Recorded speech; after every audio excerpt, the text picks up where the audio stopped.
السلام علیکم ورحمۃ اللہ وبرکاتہ۔ بسم اللہ الرحمن الرحیم۔ ایک عورت کا عجیب قصہ آپ کے سامنے رکھنے لگا ہوں۔ تفسیر ابن کثیر کی جلد 4 کے صفحہ نمبر 22 پہ یہ واقعہ ہے، اور اس واقعے کے راوی اور یہ واقعہ جن کے ساتھ ہوا ہے وہ حضرت ابو ہریرہ ہے۔ یہ واقعہ آپ کے ساتھ مکمل رکھتا ہوں۔ اس سے پہلے گزارش یہ ہے کہ ہماری اس ویڈیو کو لائک اور شیئر ضرور کیجیے گا، اور اگر آپ نے ہمارا اسلامی چینل فرقہ نہیں امت بنے اگر یہ سبسکرائب نہیں کیا تو اسے سبسکرائب کر کے بیل پریس کر دیں تاکہ ہماری ہر ویڈیو کا نوٹیفیکیشن آپ حضرات تک پہنچ سکے۔ حضرت ابو ہریرہ رضی اللہ تعالی عنہ کے پاس ایک عورت آئی اور اس نے کہا کہ کیا میری توبہ ہو سکتی ہے، کیا میرا گناہ معاف ہو سکتا ہے؟ پوچھا تو نے کیا کیا ہے؟ تو وہ عورت کہنے لگی جی میرے سے زنا ہوا، پھر بچہ پیدا ہوا، میں نے بچے کو بھی قتل کر دیا۔ تو اس وقت حضرت ابو ہریرہ نے فرمایا کہ تو نے 2 گناہ کیے ہیں، نہ تیری کبھی آنکھ ٹھنڈی ہوگی اور نہ تو شرافت والی اور اکرام والی ہوگی۔ یعنی کہ ایک تو نے زنا کیا ہے اور ایک تو نے ایک بے جان کو قتل کیا ہے، بے قصور کو قتل کیا ہے۔ تو اس پہ وہ بیچاری روتی ہوئی افسردگی کی حالت میں واپس لوٹ گئی۔ اور یہ واقعہ یہ ایک رات کا واقعہ تھا، اور اگلی صبح کو جب حضرت ابو ہریرہ رضی اللہ تعالیٰ عنہ مسجد میں پہنچے فجر کی نماز کے لیے، نماز کے بعد آپ علیہ الصلوۃ والسلام سے یہ واقعہ عرض کیا، یا رسول اللہ صلی اللہ علیہ وسلم ایسے ایک عورت میرے پاس آئی تھی اور یہ میں نے اس کو بتایا۔ تو اس وقت آپ علیہ الصلوۃ والسلام نے ان کو فرمایا حضرت ابو ہریرہ کو کہ آپ نے پارہ نمبر 19 سورہ فرقان کی آیت نمبر 68، 69 اور 70 یہ 3 آیات بتلائیں۔ والذین لا يدعون مع اللہ الہا آخر، یہاں سے آخر تک یہ 3 آیات یہ بتلائیں، اور فرمایا کہ ابو ہریرہ کیا آپ نے یہ آیات نہیں پڑھی ہیں؟ ان آیات کا مطلب اب بھی آپ کے سامنے رکھ دوں۔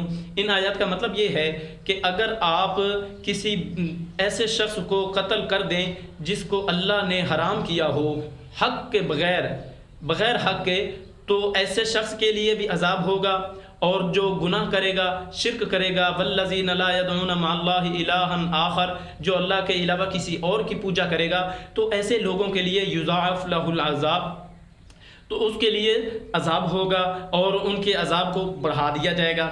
قیامت کے دن ان کا عذاب جو ہے بڑھتا چلا جائے گا۔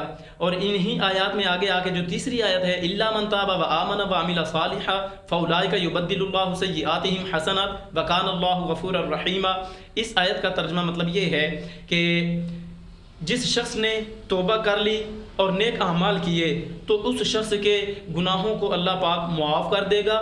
فاولئک یبدل اللہ سیئاتہم حسنات، تو یہ ایسے لوگ ہیں کہ اللہ ان لوگوں کی برائیوں کو اچھائیوں کے ساتھ بدل دے گا، یعنی کہ گناہوں کو نیکیوں کے ساتھ بدل دے گا۔ وکان اللہ غفور الرحیم، اور اللہ پاک مغفرت والے ہیں، کرم والے ہیں۔